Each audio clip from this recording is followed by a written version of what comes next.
Hey y'all, welcome to Southern Soul Chats, where we explore stories of faith, resilience, and hope, all in our summer series. I'm Dr. Ferguson, your host, and today we're kicking off a two-part episode called Battling the Unseen. Our guest, Chris Fahey, has a story that will challenge and inspire you. In this first episode, Chris shares his early journey, a childhood marked by abandonment, abuse, and the struggles that carried into his adulthood. It's a raw and honest look at the unseen battles that so many of us face.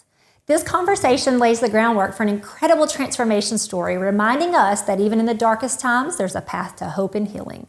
Whether you're a veteran or simply know someone who's struggling, this episode is for you. So let's jump in.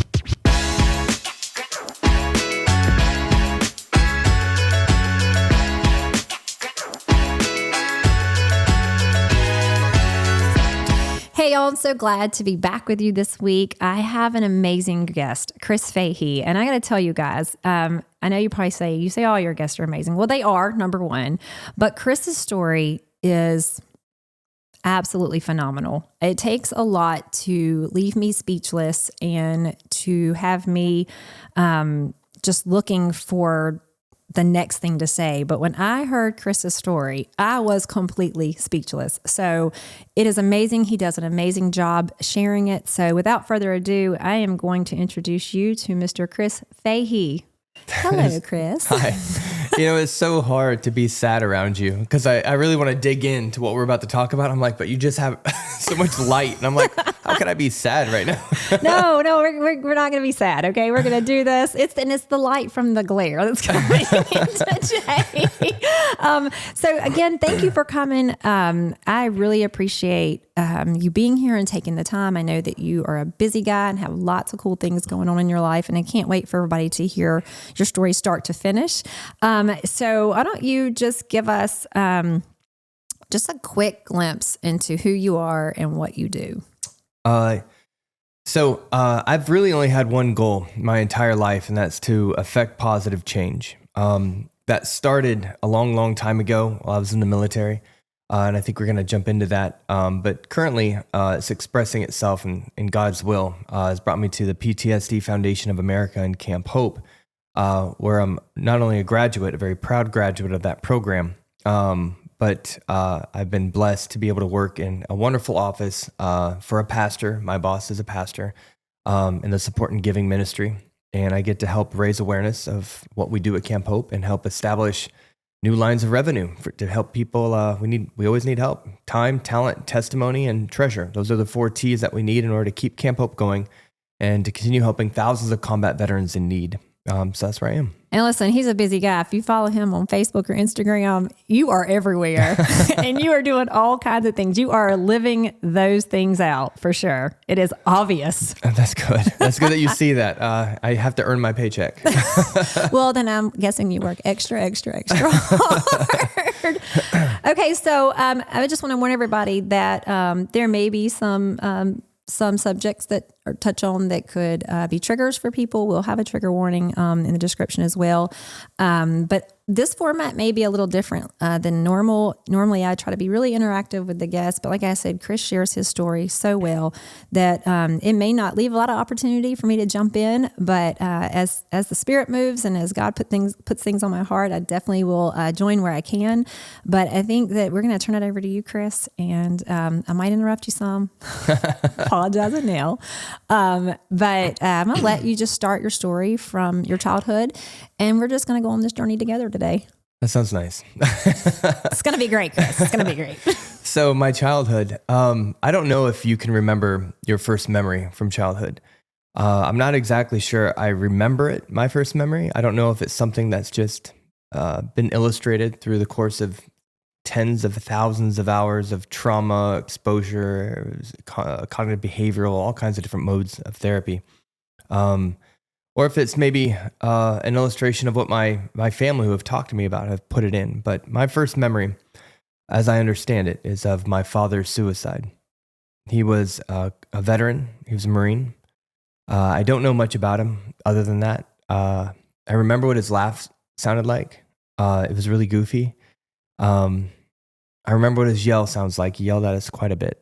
But other than that, I know that he looked like me, or I looked like him rather. I know that he had earned a Purple Heart at some point, I believe. I know that he was security forces. And I know that he loved being a Marine. I know that much. I've learned that much about him through his letters of recognition and some of his past service stuff, which I'm happy to have. But the first memory I think I have of him is of him dying. He had tied himself up to the neck in a, from what I understand, a Marine Corps issued sleeping bag that has down feathers and things inside. And he took a shotgun in there with him, and that's how he left this world. And it was very challenging as a child because of the note he left, blaming my mother essentially for it. It was like a land speed record and passive aggressive actions, right? Not being accountable for his own actions, not being responsible for his own care and recovery, but ultimately also not having a place I think obviously he felt like he could go to. Now, not to jump ahead, but that's what really emphasizes the mission of Camp Hope. Camp Hope is a place for combat veterans to go to find hope, healing, and restoration, to help heal from those invisible wounds of war, and to help support a family as they go through that transition. I firmly believe that if Camp Hope existed, and I mean firmly believe this, that if Camp Hope existed back then, I'd still have a dad, which is why I'm so eager to help in the ways that I can with Camp Hope in the PTSD Foundation of America. The note essentially said, maybe now you'll be the mother to my boys that they need you to be. You know, there's a lot to be said about that letter, because I could have used a dad too. Right, exactly. And my mother, bless her heart, she was just as afflicted with trauma as him. I'm not sure what my father experienced to drive him to that decision, and then to drive him to also the choices he made around the suicide. It was very graphic. I don't think it had to be that way. It was in an area where we were sure to find him. I don't think it had to be that way. The letter didn't have to be written that way. My mother herself was in the Army. And again, from what I understand, I don't have a great relationship with her. We have never really spoke about this in detail, but from what I understand, she experienced a great deal of military sexual trauma. She was sexually assaulted and raped multiple times, from what I understand. And together, they were just trauma bonded, you know? Yeah. She met him at a bar, and this is back in a time when she was out of the Army, and her and her sister were running hustles. One would take the guy home, and the other one would rob him and go through his pockets, steal his car keys, that kind of thing, from what my uncle had told me. And I don't know if that's what we'd consider a meet cute. I've never seen that on a Hallmark movie. Right. No. I don't think that's showing this year. I've looked through the previews, typically not how a healthy relationship starts. But there was something about them that kids met. There was something about them that brought them together. God had wanted them together for some reason. From that union, my brother, one of my brothers and two of my brothers were a product of that marriage. My mom had 6 kids total. 3 of them were from her marriage to my father. And she was just as unequipped to handle that as anybody else. Now, as a 3-4-year-old who this would, kick off a series of events that would leave me essentially with an emotional hole about the same size as the hole he put in his own body. And I didn't know what to do with that. My mother certainly didn't know what to do with that. I think after my father's death, she spent a great deal of time out of the house, out of the apartment that we lived in. I remember a lot of these things. I remember being in an apartment with my older brother, my younger brother. At that time, my brother may have been 4, my youngest may have been 1 or 2, and we didn't know how to care for ourselves. We were left in there for days, weeks at a time. We did our best to eat, to use the bathroom. My little brother was left in his little playpen, right? We didn't know what to feed a 2-year-old, so we just took things out of the crisper, and we thought they were healthy because there were some vegetables and old cabbage and stuff in there. And we put that in there, and we just kind of hope for the best. We didn't understand hygiene. We never really bathed or cleaned ourselves. We were, I guess, feral would be a good word. Well, I mean, you're young. Yeah. Like typically, think about it. Typically, that age group, the age group that you guys were in, that's not a responsibility that falls on your shoulders. We taught ourselves how to make toast. I tried peeling an apple with a hand mixer. I thought that's what it was for. Look, How did that work? I did good. My hand went right up in it, and we're freaking out. But my brother would unplug it and pull my hand out, and it still worked. It still worked. No harm, no foul.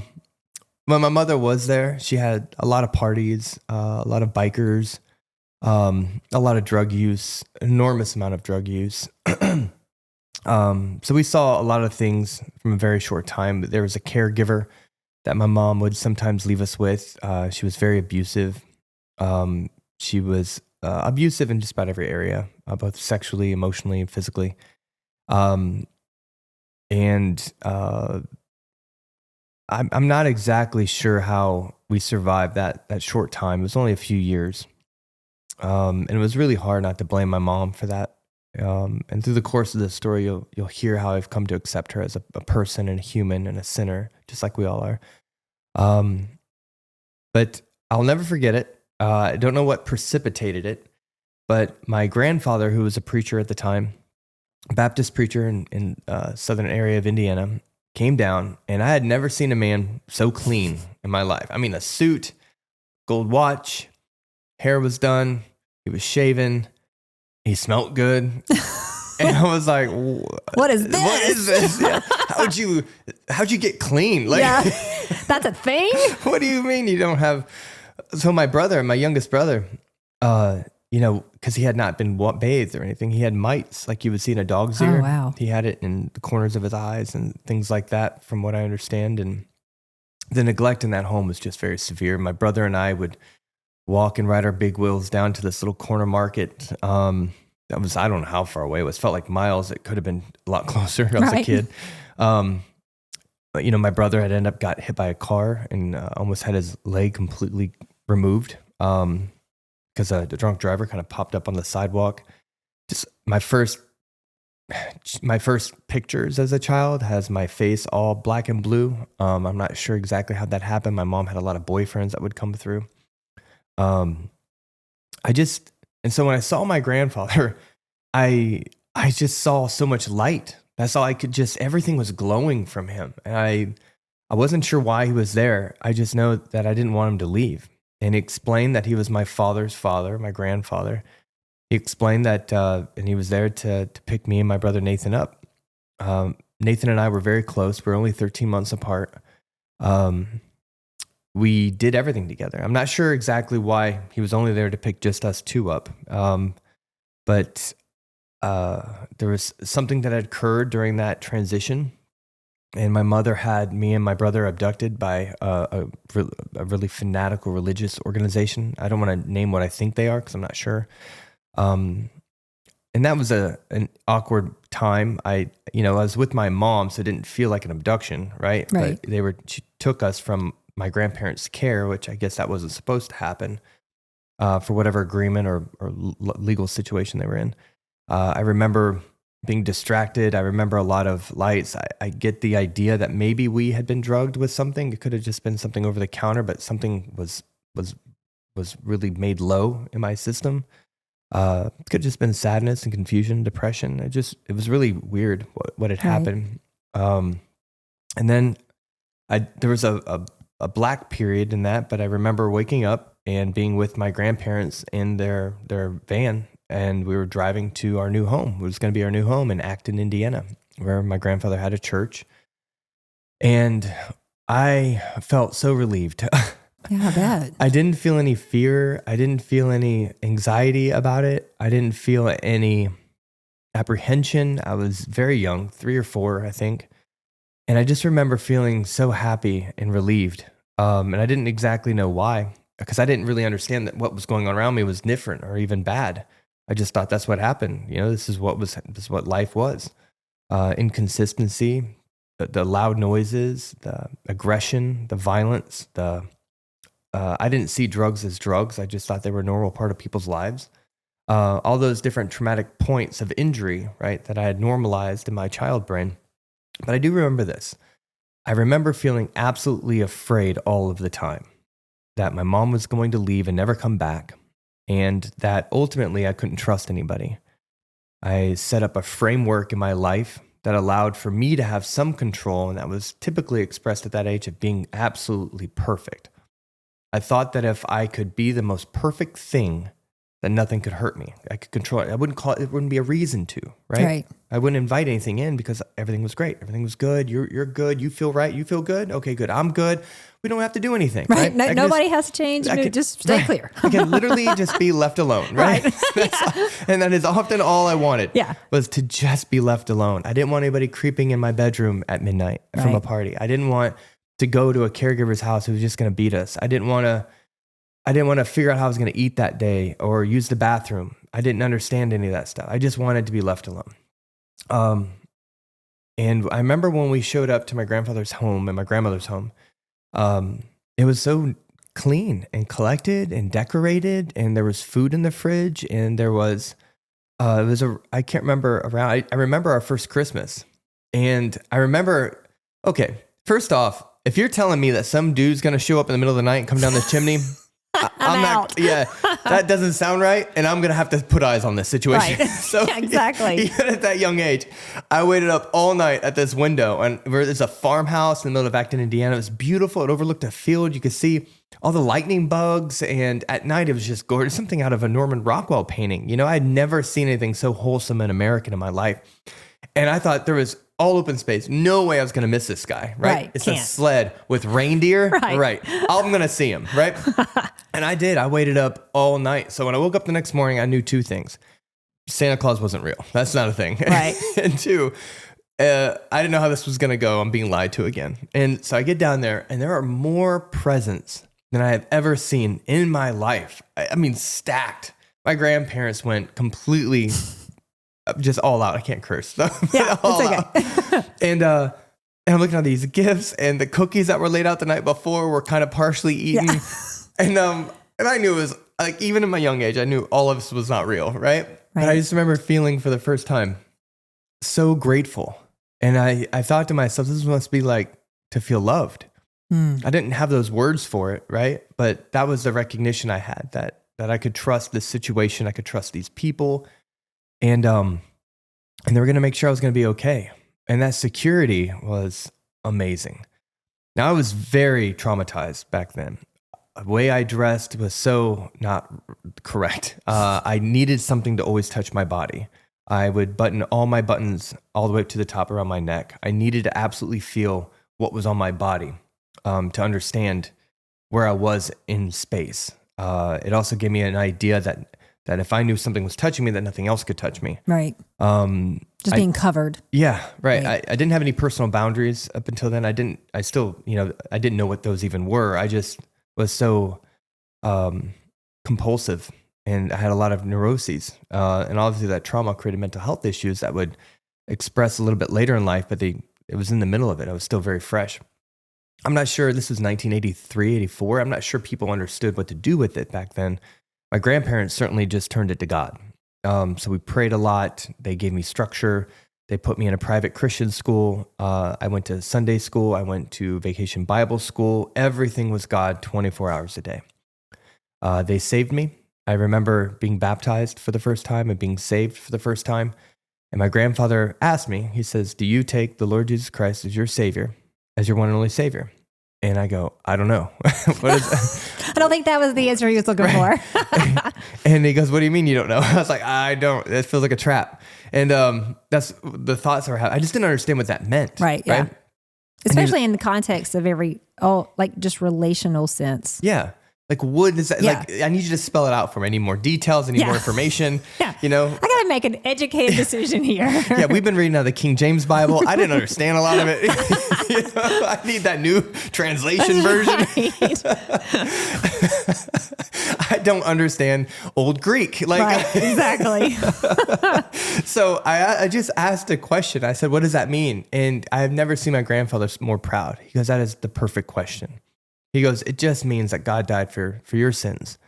And that if you accept that happened, you accept that he exists, and you accept that he's everything you'll ever need, then you're going to be just fine. And you're going to go to heaven, and you're going to live a good life here. And it's not, I'm not, he said, he was very clear. I'm not saying it's going to be easy, kid. You already know it hasn't been easy, but you're going to experience more joy and you're going to understand what love is. And that made sense to me because who doesn't like love? You know? Yeah. Who doesn't want love? Yeah, I love love. How old were you around this time? Oh, God, this is where it gets blurry on the time. I think it was... we can use some issues. Yeah, I was born in 80, so this is like 84, 85-ish, you know? So between 83 and 85-ish, I think, is so 4 to 5 years old. Yeah, definitely old enough, like you said, to recognize a feeling that's comfortable and brings peace. You had a lot to compare it to. Yeah, he had mentioned that too. I understood what pain felt like. I understood suffering, even though I didn't have the words. But when he described them and explained them, what those things were, I understood that that's what I was feeling. And that was the big part of my time in that time of my life, was that I didn't understand what I was feeling, but there was a healthy person in front of me who loved God that was explaining it to me. Right. That's that's parenting, really, right? Yeah. And I was being parented for the first time. Yeah, I didn't even know it, man. You're like, what is this? Wait, what is it? Are you a parent? Yeah, what is? Give me a dictionary, somebody. Now, my grandparents, that taught me the first big lesson in my life. And I'm not saying that I adapted to it. I still didn't trust it, but it taught me that if I allowed myself to trust somebody, that good things could happen. It also established a starting point for my relationship with God, which wasn't there yet. It was going to take decades to develop. But that's how it started, from an incredible place of trauma and pain, of loss and sacrifice and abandonment, of every form of abuse that I think a person could experience. It left me feeling very empty, unseen, very unloved and unprotected. It was the initiation of some extreme attachment disorders and mental illnesses I would express in greater detail later. But it also gave me my first understanding that God was the answer. How that would express later in my life is part of the story, but ultimately God was the answer. I didn't quite have the relationship I needed just yet to really lean into that. So that was the early childhood. And your brother, you said your brother was with you during this time, right? He was, yeah. But not your little brother. No, we had, at this point, I had one other little brother. Eventually, he would move on to an orphanage. My mother would move on to a rehab facility, and we would all get back together in not too long. So I stayed with my grandparents. I think by every measure, I was happy. I loved being with my grandparents. They kept me in private school as long as I could. I learned more between that time in third grade than I think I ever learned in high school even. I mean, it was just an amazing education. And so by the time we moved around a little bit, my grandfather, his heart condition got to him and he couldn't no longer preach. He got some part-time jobs working at random places, really. My grandmother, who was a CNA and a nurse's assistant, she would also retire, and eventually they both retire, and they were getting to an age where they just couldn't really keep up with teenagers. So by the time I was 12, we got a call from my mother, who had gotten remarried to a man named Dave, who was in the Navy, and she wanted us back. She had been, from what I understand, she had been clean and sober for several years at this point.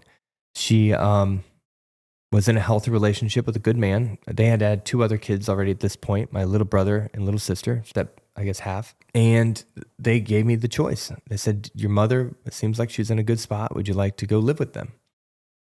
I don't know why I said yes. I was about to say, no, when he said yes, I'm going to have to say, hold on a second. I got to have more explanation here with this. The idea of so we met a few times. We met Dave, we met my mom, and I didn't feel anything negative.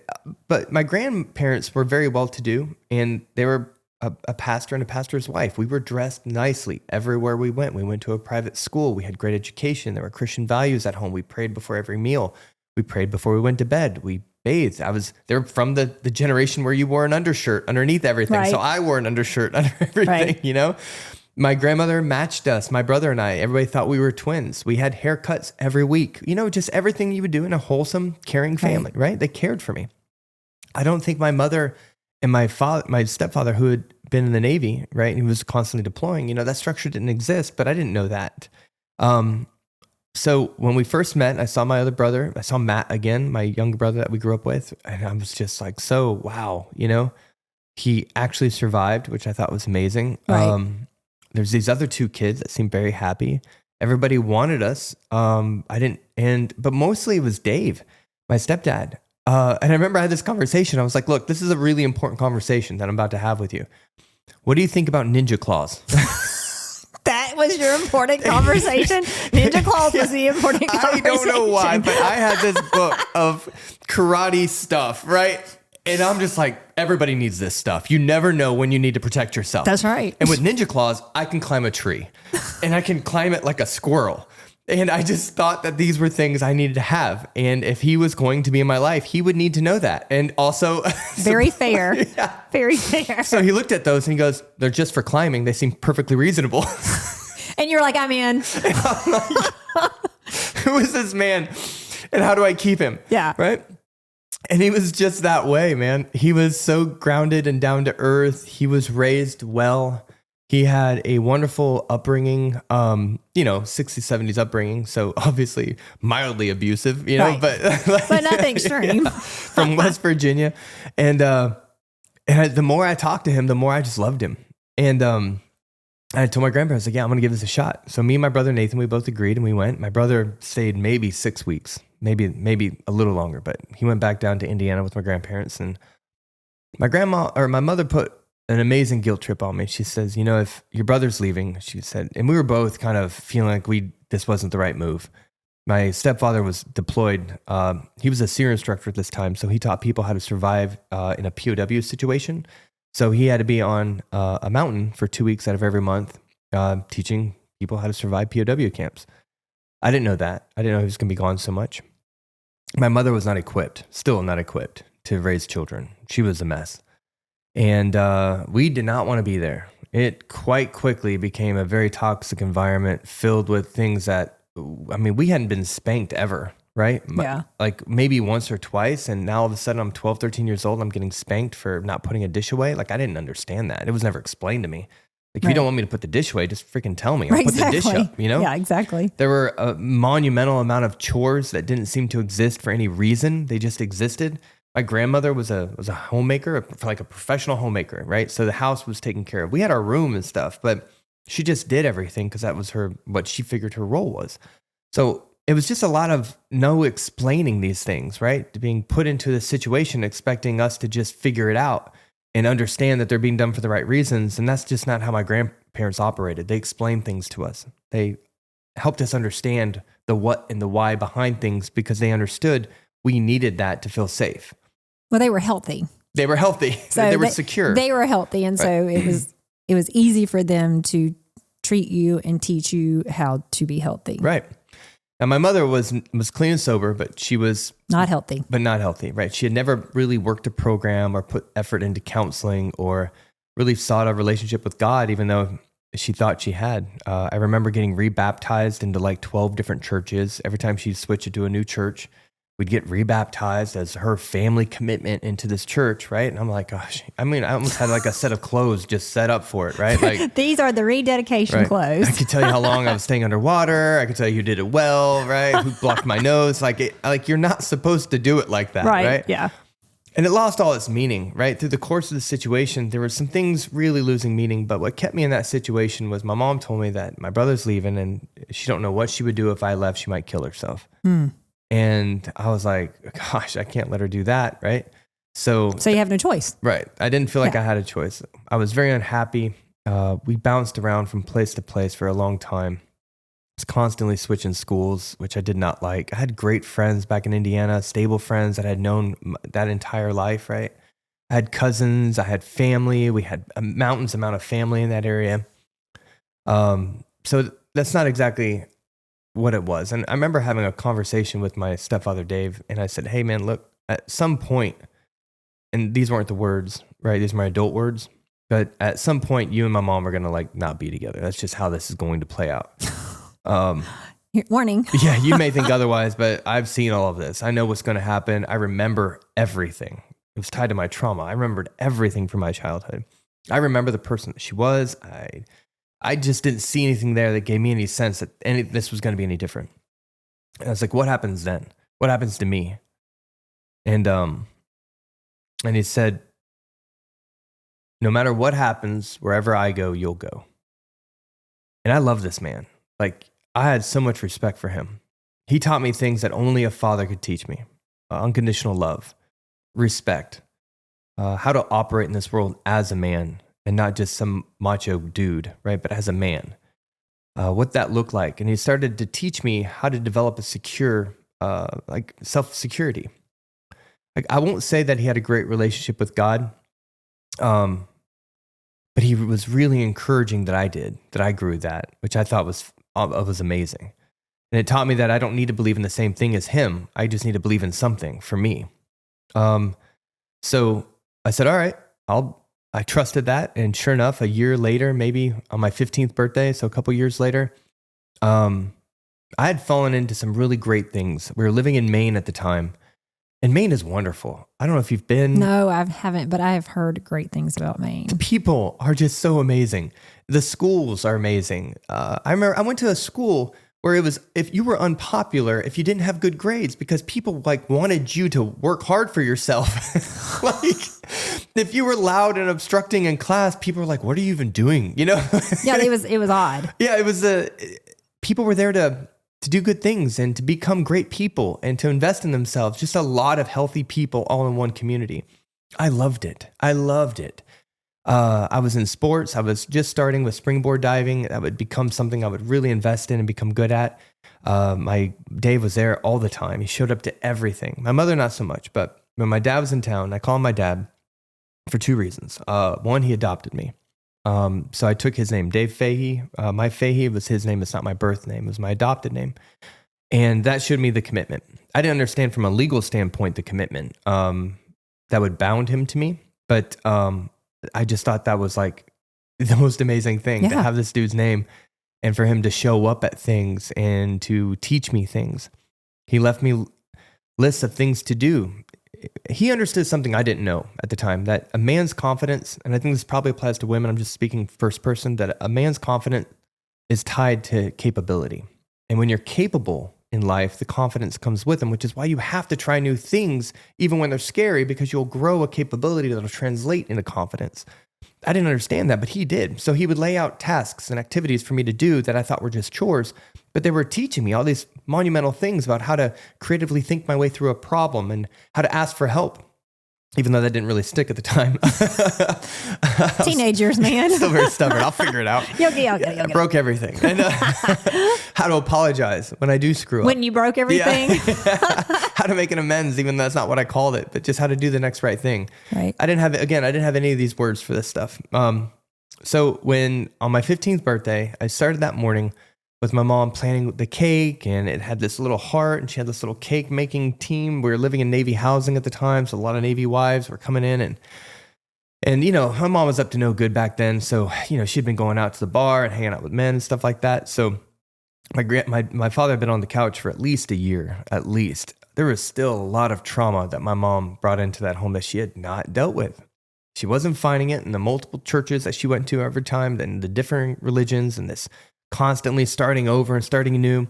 She just hadn't found a way to forgive herself for whatever had gone on in her past, which is why it still ate her up, right? She never really felt worthy. Dealt with it. Yeah, right? she hadn't dealt with it. And I don't care who you talk to, if it's trauma addiction, if it's a deep-seated sense of unworthiness that drove my stuff. I know that existed in my mother. I know it still exists. She's fighting through it a day, and I have to give her credit. She's really working hard now to work through that unworthiness and find some forgiveness for herself. I'm really proud of her for that too. Going back though, when I was 15, I came home from school and I'm excited. It's my birthday and I see a truck packed up. My dad's out there and I was like, great, he's leaving me. He's a liar. I knew this was going to happen. Here we go again. Yeah, I'm like, all right, here's what you're going to do. You're going to pack a bag and you're going to run away. We'll figure out how to get back down to Indiana. Everything will be fine. You can do this. And so I was fully intent on doing that. That was my plan. So I get out, I get closer to the apartment, the townhouse, and I see that some of my stuff's in the truck too. And I go, hey, where are you going? With the U-Haul. Yeah. And he goes, get in, you're coming with me. And I go, am I? I go, I am? And he's like, don't be so happy. I was like, oh my God. I just felt this. It was relief, It right? was so much of a relief. You got to understand, like up until this point, there was so much abuse happening. You know, my mother was fighting me every day. It got physical. She would yell and scream. Neighbors would come in. This one neighbor, in this one altercation, you know, my mother had taken a wooden hanger. It was like an inch thick, and had like a knitted doily around it. And she had hit me over the side of the neck with it, and it swung down when it broke, and it hit my spine, like hit a vertebrae. It just crippled me in pain. And I pushed her against the wall, and I said, "You are never going to put your hands on me again." I kind of held her there as I kind of collected myself, and she's screaming that I'm choking her and doing these things. And I'm like, "What are you talking about? I'm not doing any of these things." And some neighbor from next door comes into the house, and he picks me up over his head. He throws me down some stairs, and he chokes me on this landing until I pass out. And I ran away that night, went to a friend's house, swore I'd never go back. He tricked me, and he said, "Look, I've been through this. And there's only one way through it, or one way out, and it's through it. You got to go back. You got to face it and figure it out from there." This dude was only 16 years old, you know, like. But he's giving great life advice, you know. Like, I was like, "You punk." Yeah, exactly. Here I am, but I went in and I did it, and it was agreed by the cops and everybody else that I should stay someplace else. So I stayed with a friend for the next couple of days, and then I went back, and a couple of weeks went by, and that's when my 15th birthday. And I was just so excited. I hated living there. I hated it. I regretted ever coming. I never wanted to stay there. I had all these great things going on the side, but every time I came home, the deep-seated depression, right, that I felt every day. I just hated it. And I remember being in that truck, not caring where we were going. Just like, take me anywhere. Where we go? Burger King sounds great. You know, I like Whoppers. Yeah, you know? exactly. Get a crown. It's going to be amazing. Yeah. It's the best day, best birthday ever. Yeah, you gave me the best gift ever. And he could not believe I was so happy. And we ended up going to my diving coach's house. Her name was Audrey.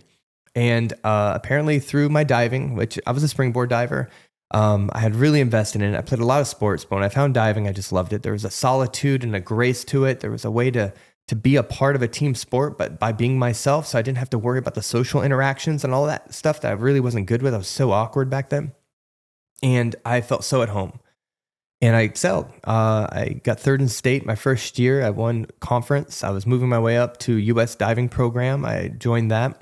I was continuing through the U.S. dive program. I was invited to regionals and big meets that allowed me to access colleges like Brown and Harvard and places I never would have seen the inside of. And I knew that was my future. I knew that if I just kept investing in there, kept putting in work in there, and I loved it too as a hard passion, that was going to provide my future. I was horrible at school. I hated being at school. My grades were okay. Math has never been my friend. And this was going to be a path for me. I could tell. I was already getting calls from colleges that were scouting, asking about what my future intentions were, if I was going to keep diving, things like that. So I knew it, right? So when we got to Audrey's house, I was like, okay. Yeah, okay. So you guys know each other pretty well. Yeah. Huh. And apparently they had a friendship that had been developing into... And I'm unclear of what happened up until that point, but I did ask my dad. I was like, "Were you having an affair this whole time?" And he says, "No, nothing between Audrey and I happened up until today when we separated. And this is the plan that we made, and I'm happy with it." And I was like, "Good enough for me." And cool. Either way, I didn't know anything, right? All I knew was that I had a dad who adopted me, who kept his word. And that meant so much to me. I had never understood that type of commitment. This was a real sacrifice. If he didn't have to keep me in tow, he could have done all kinds of things, right? But he knew how much I hated it. And it was a matter of time before I ran away and did something else. We're feeling, I come from a house of suicide. That idea was in my head all the time. I knew it was possible. I knew it was capable. I was experiencing a profound amount of pain. So, I think he got me just in the nick of time, really, before I just kind of gave up on everything. So I'm living in this home, and I don't think I was supposed to be this happy, but I would wake up, right? And I got jobs to do. I got responsibilities. I got to make the coffee. I got to make breakfast. I would leave it on the stove. Then my dad would wake up and he would do things, right? He'd go off to work. We all had our own roles and responsibilities. We never watched TV. When we came home, we went on walks and hikes because we lived in Maine and it's beautiful, right? We had a dog we took care of. Every time I came home from school, there was like a real job for me to do. Cabinets put outside with paint, asking me to paint them. And a ladder with paint, asking me to paint the eaves, right? I had never known anybody to trust me like this. And I felt like it was such an honor to be of service, that he trusted me to do these things. And I was teaching myself skills, and he taught me how to throw knives. maybe irresponsible. I could see how that could lead to a career one day. Just all this stuff that I loved, right? That a father teaches a son. We watched movies together. And when we did things together, we were really together. We talked about life and our future and how we felt.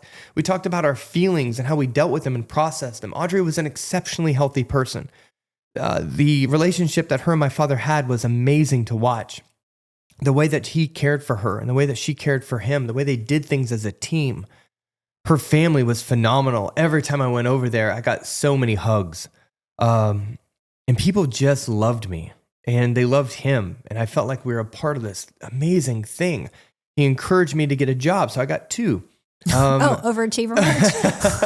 People pleaser. I think it's more of it.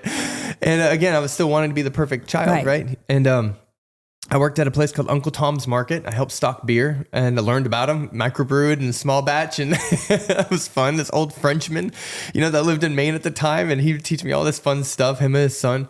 And then I worked at a German restaurant who was owned by a real German, and I learned what Jägerschnitzel and the type of brown gravy they served. And I washed dishes and fed me a rabbit testicle because he thought it was funny. It's a German thing. And sounds like a wonderful job. All these people were a part of our inner circle, part of our family, right? So every time I went someplace, I'm earning money for myself and I'm saving it up. And I just, gosh, man, I just felt like my future was secure. And I remember not feeling like there was such a heavy weight on me all the time, not wondering when the shoe was going to drop. Right. Not wondering when something was going to happen, because it felt like before then, everything was under threat of being taken away. And I'd worked myself in a position where I had no way to go back home, to get back to my grandparents, other than running away and figuring it out, right? And to a 15, 16-year-old kid, that's pretty scary. Yeah. I was at Uncle Tom's, and it was just a normal work day. Some guy came in, and at this point, my stepdad he wasn't really telling me the reasons, but he was getting out of the Navy. And he was working part-time as an urchin diver, which is dry suit diving. So it was mostly in the wintertime in Maine. And you would have a dry suit that kept the water off you. And you would collect urchins and you sold them at the market or whatever. And he was going back to school to get his degree in forestry. And I didn't understand why he was getting out of the Navy. None of that was really brought up yet.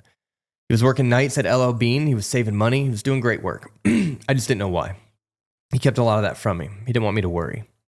So this guy came in and he goes, yeah, we lost another one today. And Tom was like, oh, who? Because sometimes the guys, don't make it up when they're lobstering or whatever. And he goes, some guy named Dave Fahey, he dove off the Little Boy Blue. I remember hearing that because I was just in the area. And Tom stops and he goes, hey, isn't your name Fahey? And I go, who did you just say again? And this guy just turned white. I was like, did you just say Dave Fahey? That's my dad. And he dropped his beer and he ran out of that place like he had seen a ghost. And so I made some calls and I learned that earlier that day, while diving for urchins, my dad came up. He had about 10 minutes left of oxygen or something like that. And he said he was going back down because he dropped a bag of I think it was clams or oysters or something that he wanted for dinner for us. So he went back down and he just never came back up. There's a news report of him being pulled out of the ocean, and I was walked down to the hospital to identify the body. And I remember seeing him, this incredibly strong man, right? He was 6'2", very in good shape. He's a SEER instructor. He was always in the mountains, always hiking. And he had all these tubes out of his mouth and throat where they were trying to resuscitate him. And he was very blue, very cold. And I'd never seen, I just never expected to see him like that. And the nurse was squeezing my hand so hard, and I almost wanted her to quit. I mean, she was like breaking my hand. And I said, yeah, that's my dad. And so I finished that. And I remember feeling all the hope just leave my body. And the thought I had was like, what am I going to do now? And I called my mom to tell her. And I said, hey, I got some really bad news. It's going to hit the kids really hard, but Dave drowned today and he's dead. And I expected there to be an emotional breakdown. I expected there to be something. And this isn't being said to vilify her by any means, but the only thing she said was, I get the Pathfinder, which was a truck, a Nissan Pathfinder that he had that she had wanted. And I remember thinking how I had a thought that maybe I could go back and live with her, that maybe something had changed, right? And I was like, oh man, I got to figure something else out. This isn't going to work. I was terrified that I was going to have to go back and live with her because I was still adopted, right? Me and Audrey had talked about it, and I just wasn't. That first night I left, and I didn't come back for 2 nights. I think it was July is when Independence Day came out in the 90s. I don't know if you remember that movie. And I just stayed and watched that movie like 7 times. I just never left. I didn't know what to do with myself. I didn't want to feel that way. I had a friend that had some marijuana. I went and smoked it. It made me feel better, but not good, right? It made me feel detached, which I appreciated. And then I went back to Odd, and she was just so happy that I was alive and well. And she asked me if I wanted to go visit my grandparents for the summer. And I said, yeah, that'd be fun. And I was an empty shell. Nothing was left in me. Before I went down there, we had the funeral. There were hundreds of people from the community there that all came and gave me the best hugs. No one knew what to do for me because I didn't know what to do with myself. I knew I wanted to stay in Maine. I had a future there. I had a community there. I had people who loved me. I had security. When I went to visit my grandparents, I stayed for the summer. I did a whole lot of really unhealthy things. And by the end of the summer, I was like, okay, I'm ready to go back home. I can get my life back together again. And, Audrey and I were never family like that. We were never blood family. I considered her family. She was maybe 26, 27. She'd called and said, listen, I think there is the best place for you. I'm not equipped to take care of a 16, 17-year-old, whatever I was at the time. They love you, and you're going to be okay. I felt even more devastated, loss on top of loss. I knew in the little ghetto town in Anderson, Indiana, that I wasn't going to find a whole lot of healthy things. I wasn't really interested in that anyway. And my grandparents were great, but at this point in their life, they weren't equipped. Yeah. Older and more in that settled part of life. Yeah. The other side of life. Yeah. And I just remember completely giving up. I tried going to school. I quit diving. I couldn't pay attention in classes. It was a much bigger high school that was more traditionally focused. Like, you had a football team, you had popular people, you had bullies, you had, all that quintessential high school stuff that really didn't exist in Maine. And I was awkward. I was socially stunted. I was traumatized, right? I didn't know how to talk to girls. I didn't know how to talk to guys. I didn't know how to be a part of a friend group. I didn't know how to make friends. And I quickly lost myself. And this is when I first started using drugs as a way to change the way I feel or change my mood, which is the definition in Narcotics Anonymous program anyway of what an addiction is. So that's when I first became an addict. I think I was, I had tried stuff before then, but when I decided that this was going to be a way of life for me to manage my feelings or to access feelings I couldn't manage, this was going to be my way. So I invested wholeheartedly in all of it. When I first took an opiate, I thought that I had found my reason for living. I felt love. I felt safety. I could access those parts of my brain because I wasn't in this constant state of fight or flight. And I thought that's what everybody did because I couldn't feel love at that point. I mean, I was completely disassociated. Anything that had any kind of connection, I was against. I was not going to be caught off guard again. I was not going to have the rug pulled out of me again. I was done getting tricked. God was out to get me. There was no such thing as joy, and I couldn't experience happiness in the present because what's going to happen next? Can't let my guard down. I got to be on guard for that. And drugs and different types of drugs like opiates would allow me to access those feelings temporarily without putting my guard down. It was a shortcut. And then if I want to feel relaxed, I smoke some marijuana. If I want to feel motivated, there was amphetamines for that. If I need to go to sleep, there was ketamine. You know, I lived in a town where nothing was off limits. And you not only got access, but you got education, how to manufacture it, how to distribute it. There was all kinds of people so willing to teach a kid anything they wanted to know about that type of game. My friends were all into it because we were all the same, broken and traumatized. That's what I gravitated towards.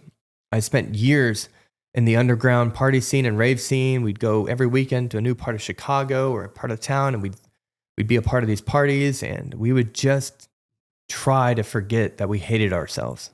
We'd try to forget all the bad things that happened, and we were very successful at doing that. For the moment. For the moment, right. And then this was my life for years. So what happened? Did you finish school? No, I dropped out of high school on my senior year. I bounced around 3 or 4 different towns at this point. No one really knew what to do with me. I was a mess. I was smart. Everybody saw potential, but nobody could get me out. No one could help me access the potential. I was so shut down. What I really needed was a recovery program, a 12-step program of some kind. I needed so much God in my life. And I needed some form of psychiatric care. You know, what was developing in me wasn't just dissociative abuse issues and substance abuse issues, but it was personality issues, personality disorders. PTSD for sure, from trauma from childhood, right? Post-traumatic stress, bipolar, borderline personality disorder, you know, all these things. I have 6 co-occurring diagnoses now. And all of them were a product of some kind from that early childhood that led into these moments of trauma that were just never dealt with. Right. Like when my dad died and we had his funeral, I went right into moving, right into experiencing a new life, and right into a new high school. I didn't know, I had not dealt with anything. Yeah, no healing time, no processing time. Yeah, kind of what your whole pattern had been. One thing to another thing to another thing, very quickly, very abruptly. And it was just stay focused on what's ahead of you. And it became a survival trait. I learned how to survive a day at a time. I wasn't learning how to love and live a day at a time. So about the time that I dropped out of high school, I'm pretty sure I got kicked out actually. I was figuring out what to do with my life. My grandparents had been put through so much grief. They had picked up their life and moved with me to different parts of Indiana, trying to help me find my way. And I was constantly sneaking out. I was running away. I was going to parties. I was not caring about anything other than feeling good for a night. Because the second I closed my eyes and allowed myself to feel, I was broken. And I could see how broken I was. And all the memories of all the things were coming back. And I was not equipped. So that's what I decided I would do. And I would just figure out a way to do it to where I could still keep a job. I think I worked sales jobs. I was at a point where I was making a good amount of money in the late 90s, 19, 20 years old. I had no future. I had no education. I had no connection to life, really. I had met a girl. She was also 19, 20. She was going to college.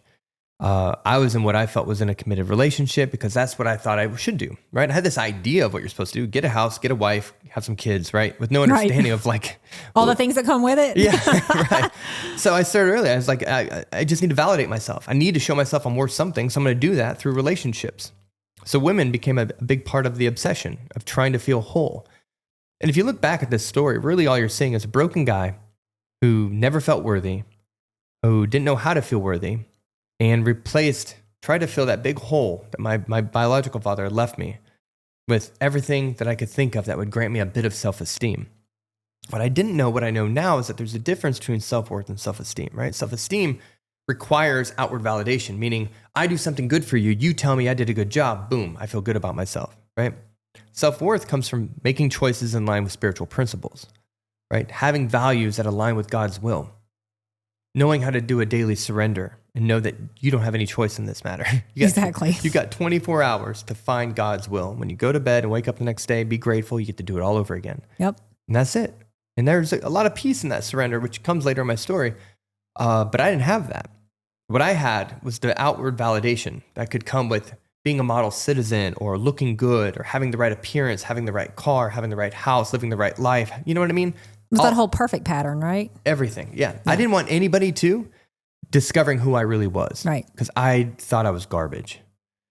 So I wore a mask. It was a really good one. And I did this for decades. Right up until the point where I was engaged when I was 20. I think I was 20 years old. I was engaged because that's healthy. And Well, that's what everybody does. She, bless her heart, she was amazing. She was a childhood sweetheart, really. I'd known her for some time. And we'd gotten pregnant. I was for it. I was ready to go after it. Her parents threatened her with cutting her off and pulling her out of school and this kind of stuff. And so she was pressured into an abortion, which affected me a great deal. But I didn't take it out on her, and I knew it affected her too. Neither one of us wanted that. She made a choice that she had to do for her, and she struggled with that choice. When you come from my town in Anderson, you know drugs. Everybody does. She did too. We broke up. And during the course of that breakup, I decided that I was going to join the Navy. I sat with this Navy recruiter who is an angel. He told me that there's jobs he's supposed to push, but if I wanted to, I could go in the back and look through all the job descriptions. Whichever one I pulled out, he would make sure I got. We'd figure out a way. I told him my dad, his story, right? He respected that. And so I did. I went back there, and through the course of this breakup and the course of this finding out that she had been cheating on me with like 7 guys, and really coming to terms with the fact that I'm not going to be a dad, that I'm 20 years old, I have no education, I have no future, have all this trauma, I've been using drugs every day, I was high while I was in that office. Nobody knows these things. I have all these secrets that nobody knows about. I have no idea if they're ever going to block anything or if I'm going to have a future, period. And I'm going through these jobs, and I'm not seeing anything that I would ever be equipped to do. And then Navy journalist jumped out. It was one of the packets. And I said, hey, man, are you telling me that without going to college, I could be a journalist?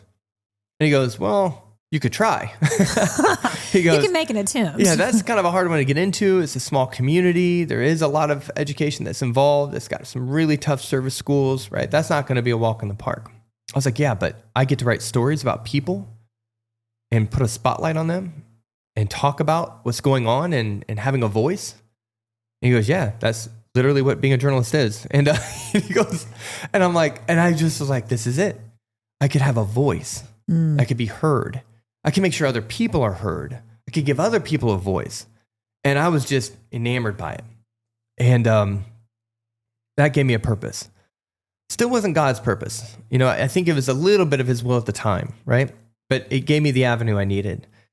So I finalized the breakup, started cleaning up my side of the street so I could join the Navy. It was a 6-month process of getting all I had to get first off, do you know what the ASVAB is? Mm-hmm, I do. Okay. So I purposely failed it.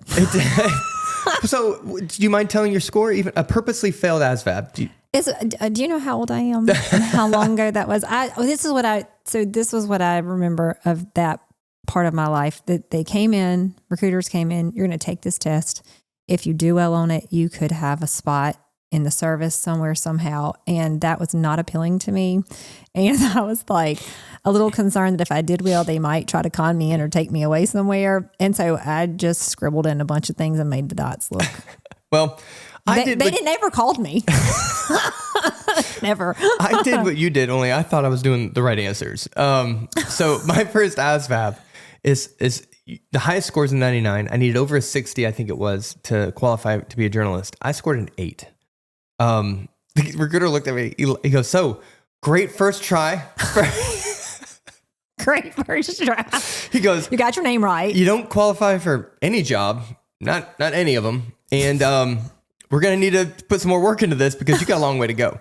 So I took the next bit of time going to it was kind of like I don't know what you would call it, a refinement course for ASVAB, right? Yeah. Just a long educational program to help get me current on everything I missed in 4 years of high school of not doing anything really. Because at this point, they're not making you, because I think now you have to have a college degree or I don't know, but at that time they didn't care if you were, you have to have a high school diploma now for sure. For sure. But right. then you didn't have to, right? Well, so around this time is when they were phasing that out. So, okay.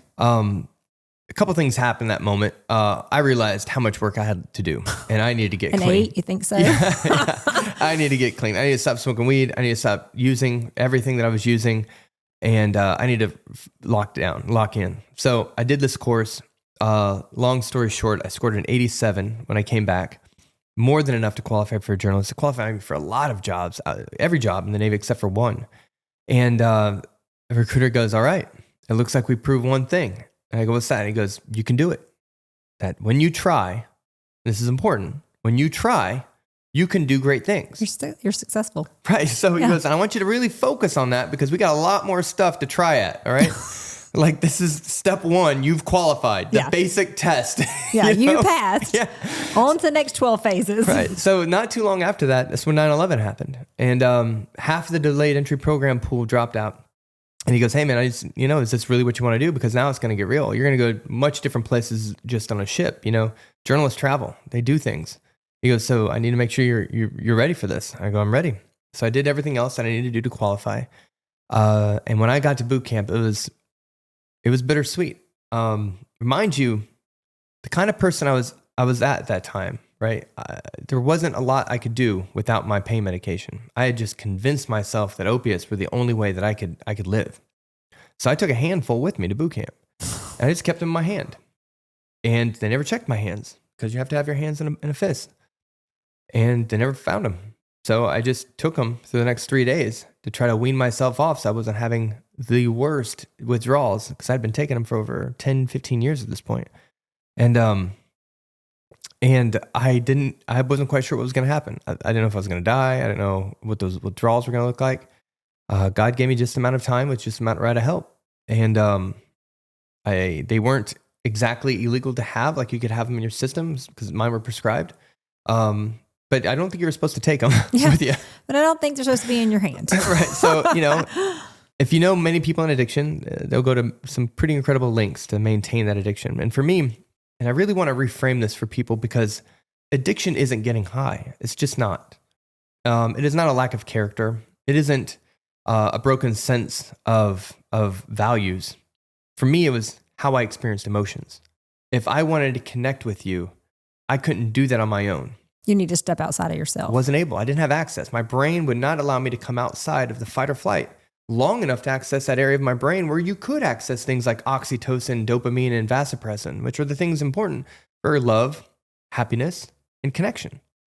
Right? When you're in fight or flight, your brain won't allow you to access those. It's more about instant gratification, survivability, and what you need right now to get through this moment. It's survival.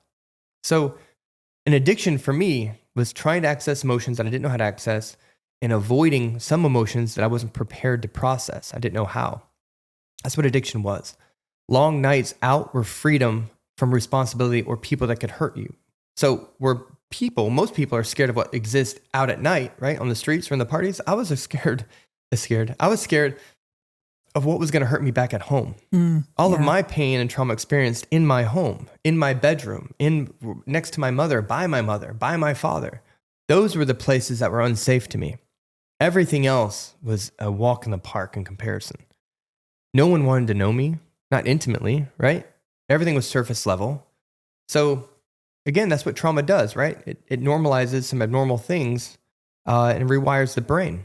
So I'm going into boot camp trying to figure out how I'm going to rewire my brain. And thankfully, boot camp was a healthy place for that just to happen. There was discipline there was structure, but there was a sense of caring and camaraderie that made me feel very connected to the people I was there with. So before I was excelling, I got leadership positions at boot camp, and I was really starting to see a future in this Navy, right? Because you couldn't do drugs. You had to figure out a different way. And they give you urine tests pretty regularly, right? So I was like, all right, pre-formatted template. Here we go. So it's about 50% of the solution. I would spend the next 18 and a half years of my life doing some fantastic things for my country, and I loved every second of it. I deployed 5 times, spent 10 years total overseas. But there's more to unpack in this. And so I don't know if we want to go through it, but this is where I experienced a great deal of the trauma that would lead to the solution. So I started the Navy bringing all this stuff in, right? And again, still haven't processed any of it. A couple years into the Navy, right after my first deployment, I met my first wife. Her name was Monica. We have 2 amazing twins together. She's local. She lives here in the Woodlands. And she was also in the Navy.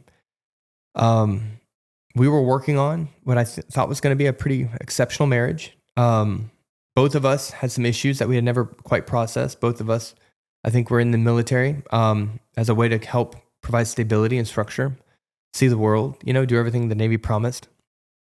And by the time we got pregnant with our first son, we were both very happy about it. And she was a young first-time mom, right? I was a young first-time dad. Neither one of us had any idea what we were getting into with this. We understood how to care for herself, right? We had doctors telling us what to do, but she developed preeclampsia and HELLP syndrome. We woke up one day at the hospital, at the maternity ward, and the doctor came and saw me. He goes, "You're going to have to make a choice today. Both of the people in that room aren't going to live. Either your wife's going to die or that baby's going to die. The baby's got preeclampsia HELLP syndrome, which means right now it's sucking all the nutrients away from the mother. And if we give it enough time, it might be enough for a healthy birth where the baby will live, but it will almost certainly kill the mother. Or we could deliver early, hope for the best with the child. It has not received the development needed to sustain. So if the child's born and stops breathing, we won't be able to resuscitate it because it's too small, it's too fragile. But the mother will live." And out of all the choices I think I had made in my life, I was not prepared for that one. A lot of things happened to me, right? But I was going to have to make this choice. And it was going to affect both me and her. And of course, her at the time being young Puerto Rican mother, right, was just like, "You make sure this baby lives. I don't care what happens to me." And I'm like, "Well, that's not going to happen, right? Like, you're my wife, and I'm going to do the best I can." Rewinding a little bit to showcase more of the significance of this moment. When I had gotten to my initial schooling, I had learned that my first fiance, Morgan, had killed herself. And just before then, she had left me an email asking for advice and help and things like that. And I was feeling resentful. I was feeling angry. And although I didn't want to do anything to directly hurt her, I didn't want to help her. So I gave her some general advice, time heals all wounds kind of stuff. I didn't put any effort into what she was saying. And later I found out that she killed herself. I always felt responsible for that. I felt very responsible that if I could have just, maybe my words could have changed something, right? I know now that's not really how that works, right? But you take that responsibility and failure to act, bring it into my current situation. And I just thought I had to do so much. I wished in that moment I had turned that over to God and allowed Him to take that and guide me. But instead, I got on Google. I researched as much as I could. I invested myself into this problem that had no solution. There was no right answer. Someone's going to die. And it's either going to be my first son or it's going to be my wife.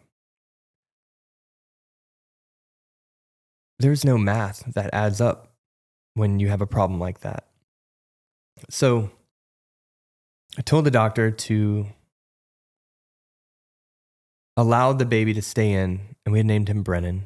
Allow Brennan to stay in as long as possible up until the point where her vitals were starting to show that it's unsafe. And then at that point, deliver.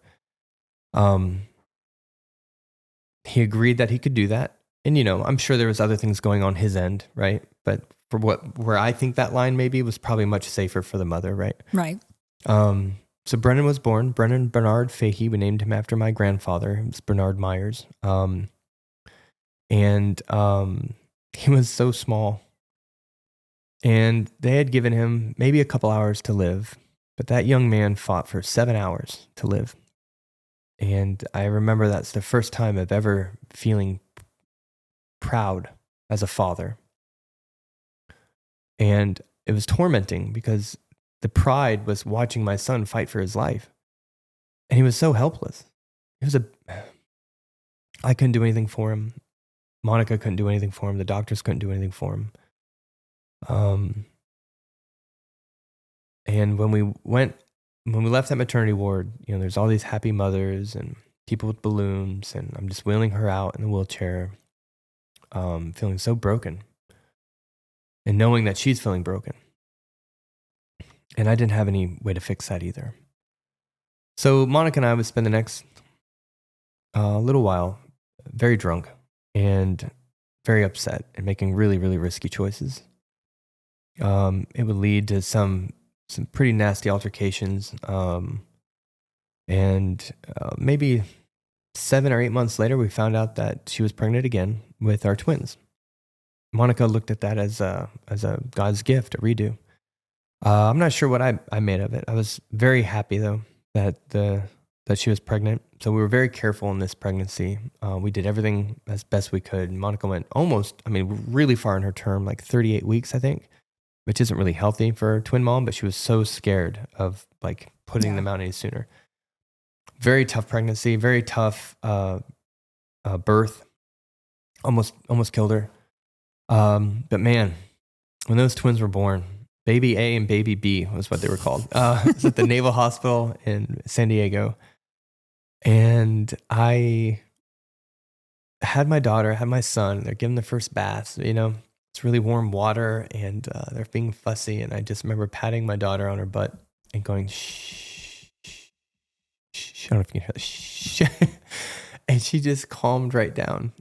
And that was the first action I had ever taken as a father to soothe my child. And the parallels between my first choice, which took his life, and my second action, which was to soothe, it just kind of made me feel a little more whole and complete, that I could do both sides of this thing, right? I could make the tough choices and I could be a good dad. That was really powerful. So there wasn't any groundbreaking moment after that allowed me to decide that I was going to be a better person. I just want to remind everybody, these are beautiful moments, but I am still using narcotics this entire time. To access these moments, I'm not doing them naturally. I have to have a shortcut in order for me to feel this connection and this love. So it's like your coping mechanism. It's good. It's giving you the skills. Yeah. I always looked at it as a pathway. I wanted to feel love. I wasn't coping with the fact that I couldn't. I just didn't know how to access love through the pain. So yeah, I was coping with the pain in order to access the love. But if I didn't have a narcotic releasing massive amounts of oxytocin without me having to earn it, I wouldn't feel that way. So that's been my crutch since I was 16, and at this point I'm 30. So it's a very long time to be doing this with moments of sobriety, moments of clean time, moments of not using. But still always going back to it. 100%. I was crippled, handicapped completely. So none of this was dawning on me as an issue. And in 2011, I was selected. At this point, I had 2 deployments under my belt, both shipboard deployments. I had seen a good part of the world. I had accomplished some pretty fun things. I had been published thousands of times. I had been responsible for the release of some pretty important products that help influence the nation's understanding of what we're doing on a global scale. I felt good about my service. I was blind by the fact that I was having almost monthly issues with alcohol-related incidents or tickets or work issues, right? But because it's the military, a lot of that stuff isn't really looked at as a problem. It's just the culture, right? And again, everything's prescribed, so outwardly, it looks on the up and up. Things hadn't really taken a turn yet. And in 2011, I got selected to go to Afghanistan. I would end up being the Associate Director of Public Affairs for a NATO command called the NATO's Training Mission in Afghanistan. I was also functioning as the Operations Non-Commissioned Officer in charge, so I would end up planning missions. We'd go on several, I think I commanded 109 missions on routes classified as high probability of attack. I was responsible overall in that deployment for about 300 souls. And the amount of effort that went into the planning and the executing part of missions would develop an incredible degree of hypervigilance and post-traumatic stress. I worked counterinsurgency, so it was basically being a part of a mission that taught people, that educated the villages. Because our goal, I think, there was that if we teach you how to educate yourself so you can read the Quran by yourself, so you can go out and find this knowledge, you're going to realize that we're not your enemy. And here's a promise that we can make you. If you stop shooting at us, we won't shoot back. Great promise. Makes sense, right? Right. And I was like, I can get behind that, you know? Right. What I didn't expect to see, both in the mission slides and the intel briefs and things that I needed to plan the missions, were the degree of, and just being out there, was the degree of abuse that the children experience, the abuse that the women experience, and just this lack of national pride and love that they have, like self-worth. Right. It's basically like seeing an addiction take over an entire country. That felt triggering? Did any of that feel triggering to you, just to see all that? It felt oddly comforting. Like you understood it? Yeah. It felt like the rules were very simple. The consequences were dire, right? But the rules in a war zone are very simple. And you can make a lot of choices. You can do a lot of things, with the exception of maybe one or two things. And it was liberating. But another part of that is that I couldn't be medicated, right? I couldn't go over there with narcotics. I couldn't go over there with prescriptions. So the first time in my life, I was actually getting clean. I was working out every day too. I had found a good group of people. I still wasn't dealing with trauma or processing everything. I didn't have time for that.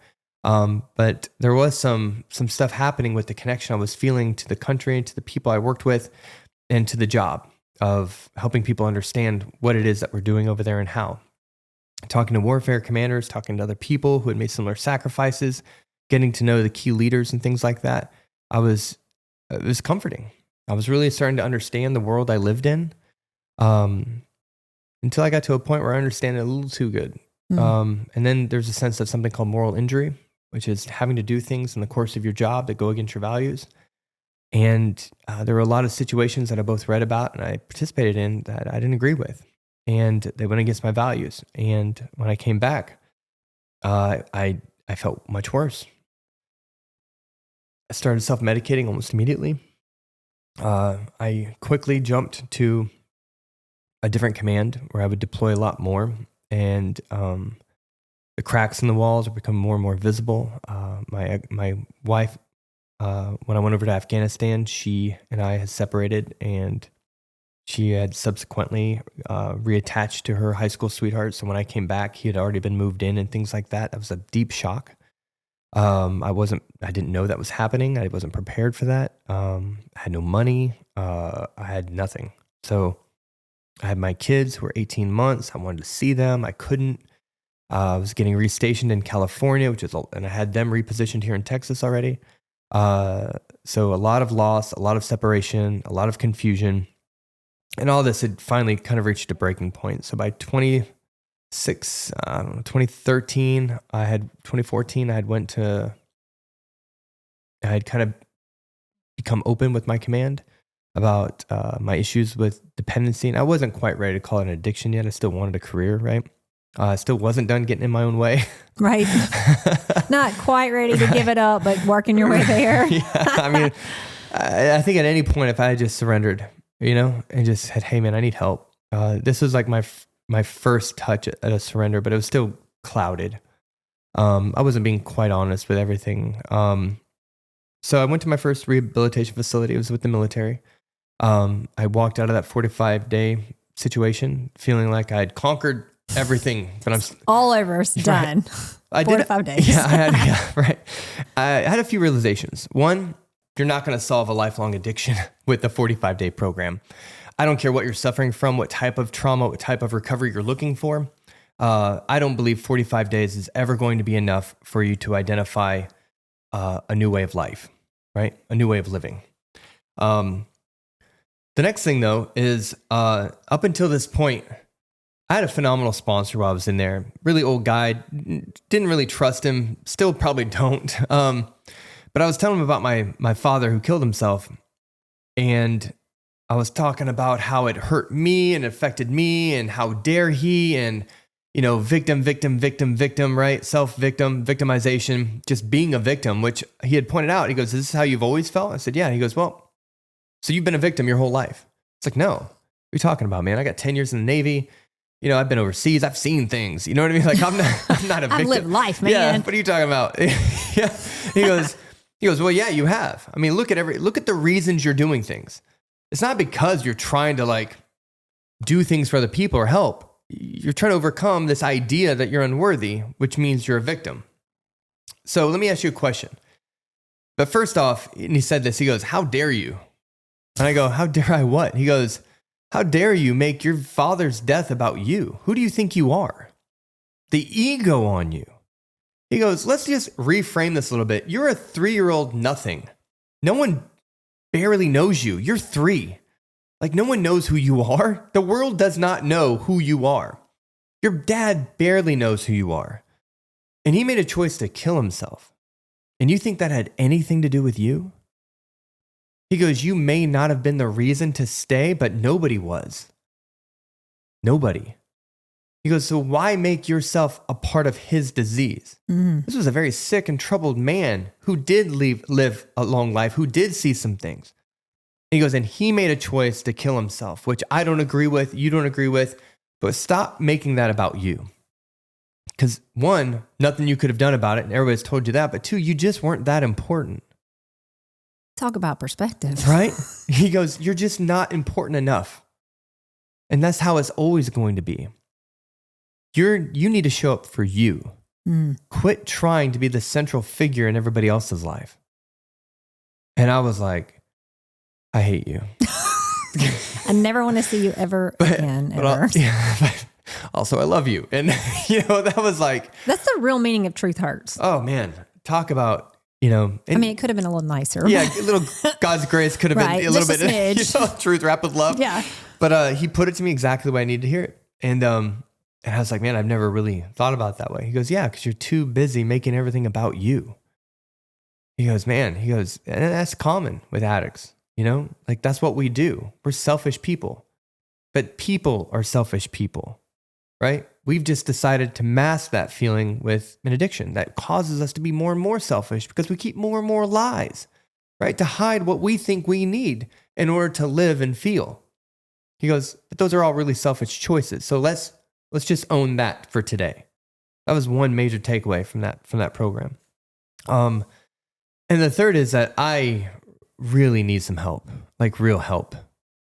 That part was still, I couldn't figure out what to do, right? So everybody, we're all out in this world experiencing pain and suffering, and that has its purpose, right? We need pain and suffering because without it, we wouldn't choose a new way to go. If things were just always comfortable, why change, right?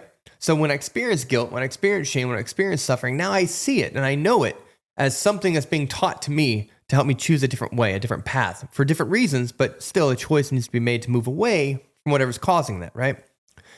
Here's what I've learned, that if I don't make that choice, God's just going to give me more suffering. It's not like, okay, that didn't work, I give up, right? Like, nope, the suffering's going to continue and it's going to get worse. And the more I acclimate myself to suffering, which I got really good at, the more pain and suffering is going to increase in order to get me to make a new choice towards Him, towards God, towards a surrender. And all of this, to catch everybody up, all of this has been a journey towards a surrender. So it's, what year is it at this point? 2014. So I'm 34 years old. I got twins I barely see. I've got one ex-wife. And I decided naturally that the only way to improve my life and to find this new way of life was to get married again. Absolutely. Absolutely. And the thing is, I completely understand that. Because what else would help me live a better life than with a woman and a family, right? You can take that so many ways, Chris. Sorry. No, but I understand what you mean. Yeah. So it's putting the puzzle pieces all where they fit again. Right. Because instead of like asking more questions, getting into a harder degree of recovery, right? Going to meetings, maybe joining a group, finding like-minded people, joining a church, maybe. Like digging into yourself? Digging in, doing the work, right? Watching a podcast. That wasn't really a thing back then. But, I decided that, no, I'm just going to find someone else who might have it figured out already and just be a part of their life and adopt it. Yeah. Right. So I find this woman. She's a professional, quasi-professional salsa dancer. She's also a teacher in Los Angeles, close to there. And she has a good life. She goes to church every day. She does all the right things, says all the right things. And I thought, this is it. I'm just going to work my way in here. So I didn't have a voice in that. I was coming fresh out of a rehab program. I wasn't drinking, would start to drink. I figured as long as I don't do anything else but drink, I'll be fine. That doesn't work either. It wasn't about the drugs. Right. It was about the me, right? Yeah. Everywhere I went, there I was. So for a while, Everywhere I went, there I was. yeah. So for a long time, a year or so, this worked. I didn't have a voice, which meant she had all the opinions, which meant she had what she wanted in a relationship, which was control. I had nothing, which is okay because I just wanted to stay clean and live a healthy life, and I didn't want to make choices. We got married. That lasted 2 years. We realized in not so much time that it was unhealthy, that wasn't going to work. So we got divorced. So now I'm living in Texas. I got stationed out here. I have got an enormous amount of responsibilities. I'm with my kids, so I'm kind of a full-time dad at this point. I've got full joint and legal custody of my children. I'm seeing them Thursdays, extended weekends, extended holidays. There was real joy in that. Still doing a lot of unhealthy things.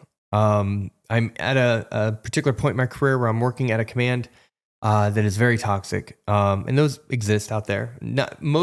Every other command I've been to, not the case. This one particularly was, but they were also dealing with a sailor who had an enormous amount of trauma, enormous amount of PTSD, and an enormous amount of issues. And they had a mission, and I was an important part of that mission. And for a couple years, I kept it together. And then in 2018, everything just hit a rock bottom. I don't know where the switch was. I can't precisely tell you when it occurred, but I had become medicated legally on an enormous amount of narcotics. I had been self-medicating when I ran out of those with the street version of what those were. And I'm sitting outside of a pizzeria in Austin, and I just had it.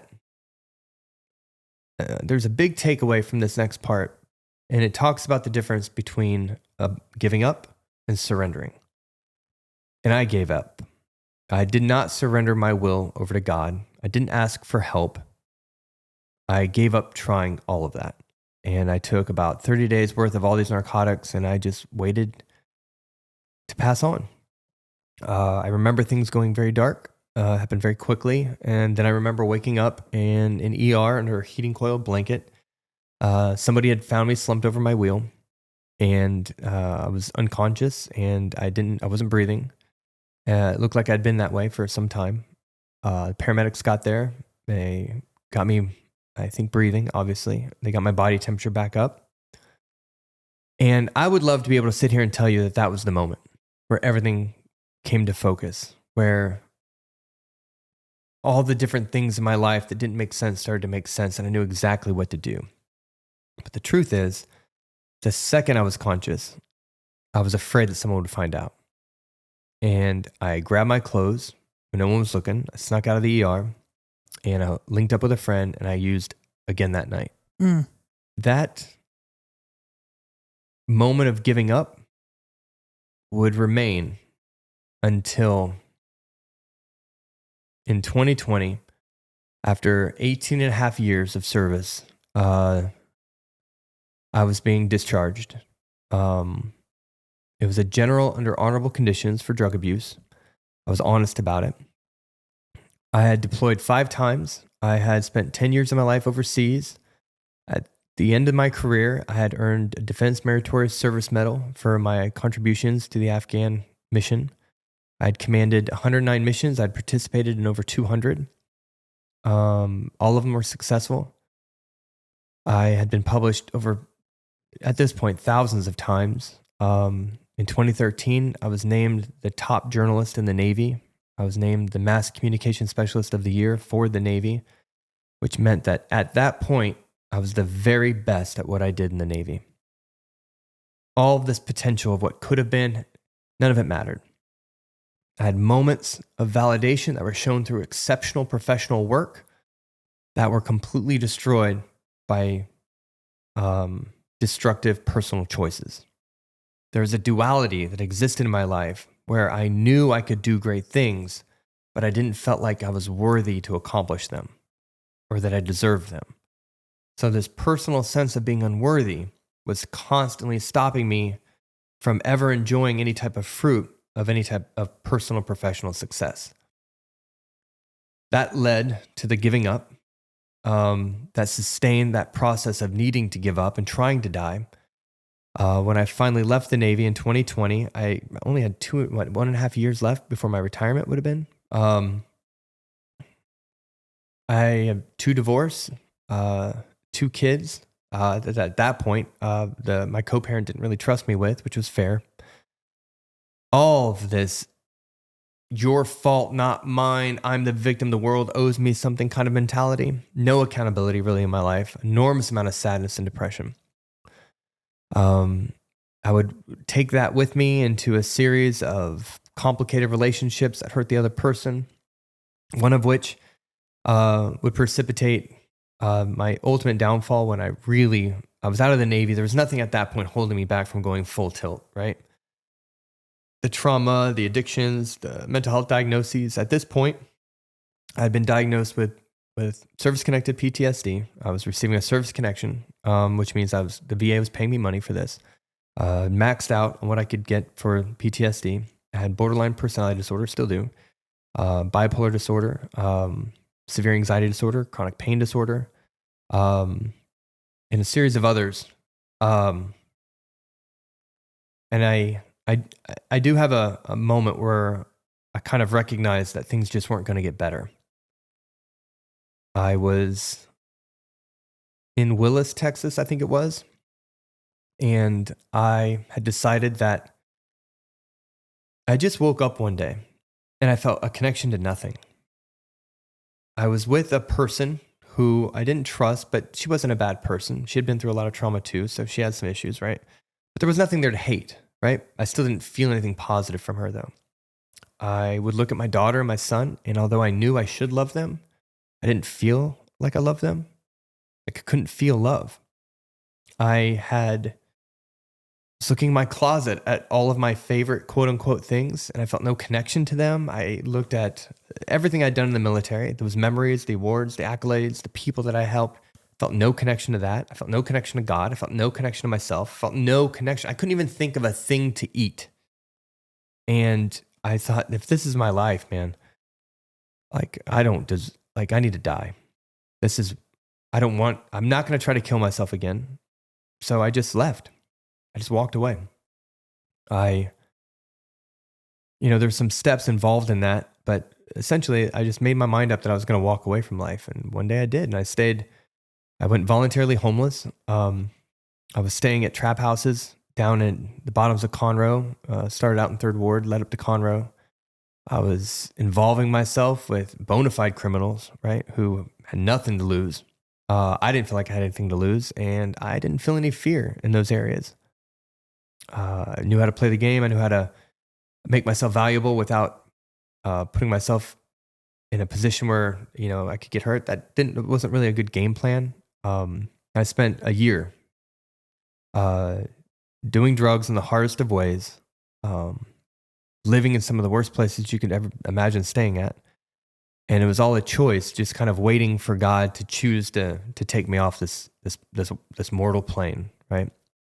And I thought at least if I could go out that way, there would be some understanding to my kids as to why it happened, to why, right? Just involved in some street stuff, right? There wouldn't need to be any questions or wondering. They knew it wouldn't be their fault, that kind of thing. A lot of justifications that live very unhealthy. Now, the truth between that is that I was just very afraid. That I took a hard look at my life and I realized that I didn't know how to love. And I didn't see any hope that could ever change. I had never had an example that lasted, that showed me that it could be any different. And I just didn't want to try anymore. I'd been to multiple rehabs at that point. I'd been to a couple psychiatric hospitals at that point. None of them gave me any degree of knowledge about that a solution existed. And I want to remind you that I was a journalist, right? I knew how to ask questions. So when I visited these places before this decision to just give up, I had asked the questions. They didn't seem to have an answer. There was a lot of general advice given, kind of like what I gave my first fiance. And that was triggering because I looked at them as the way that I was, that they didn't really care. I didn't feel like anybody cared. And that this mental health issue that I have was never going to fix. And it wasn't because I just felt that way. It's because I actually experimented into the system and I couldn't find one out there. And I'd been to a bunch. It felt like a bunch. A lot of the same stuff. A lot of shortcuts, a lot of medication, a lot of diagnoses that were all very life-preventing, right? But no one had ever come up to me, not once, and said, you know what? I've got news for you. This can all get better. It really can. And there's going to be a point in your life where if you listen and do what I say, you're going to be able to feel love, joy, and connection. And we're going to do it together. That's what I needed. I needed a dad, right? To exist. But since that didn't happen, I needed somebody who was willing to teach me all the things that should have been taught when I was a kid, basically, that I never learned as an adult. Had no idea how to pass on to my children, right? And then repair the damage that has been done in between all that. That'd be nice. Yeah, a little men's work. Just a little work, smidge. So after spending a year of my life on the streets, I call it the streets, just jumping around from trap house to trap house, negative environment to negative environment. I was arrested in Montgomery County for a very, very small possession charge, but everything in Montgomery County is basically a felony arrest when it comes to controlled substances. And while I was there, I was in the veterans pod and I met a bunch of other veterans who were all locked up. Some of these guys were career criminals, and many of them took the time to tell me that I'm not made for this life. I was really off my dome. I was incredibly neurotic. I was borderline crazy, insane. And a lot of these guys live that life and have been living it for years, that understand what hate and anger looks like. And they still took the time to tell me that it didn't have to be that way for me. And that's what I think I love most about the veteran community is that they're gonna help you. And it doesn't matter what side of the street you're on, because I think other people would have just taken advantage of me. But these guys are telling me how to choose a new way to live. And it was threatening because they did tell me if I didn't, that they would be the first, right? To take. And this one guy told me, he goes, I live by a very different Bible that you believe in. It's the exact opposite of that. In fact, when I see someone like you, I want to take from them. And when I stop being able to take what I want from you, I'm going to take from your family. Then I'm going to take from them. And it's never going to end. Why should it?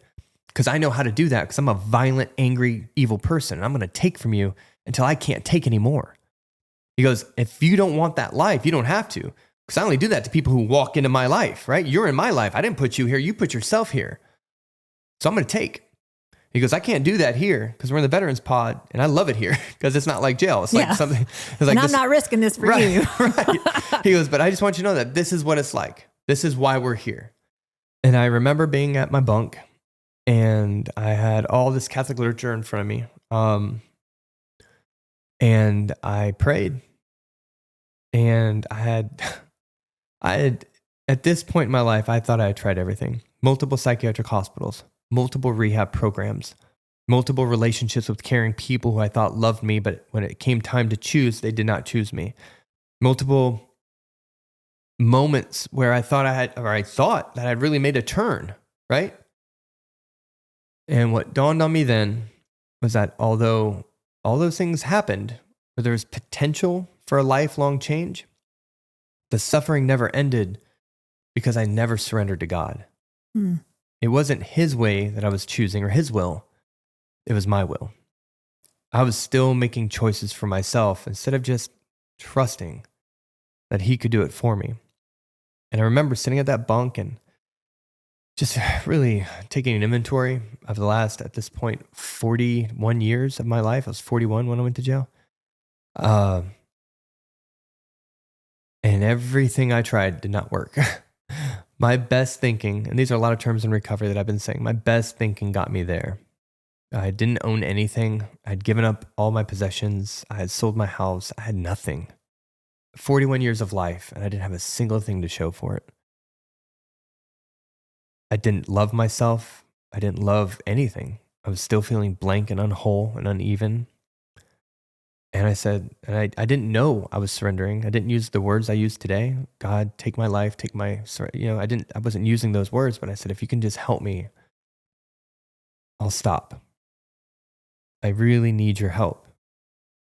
And that's when I was introduced to Camp Hope.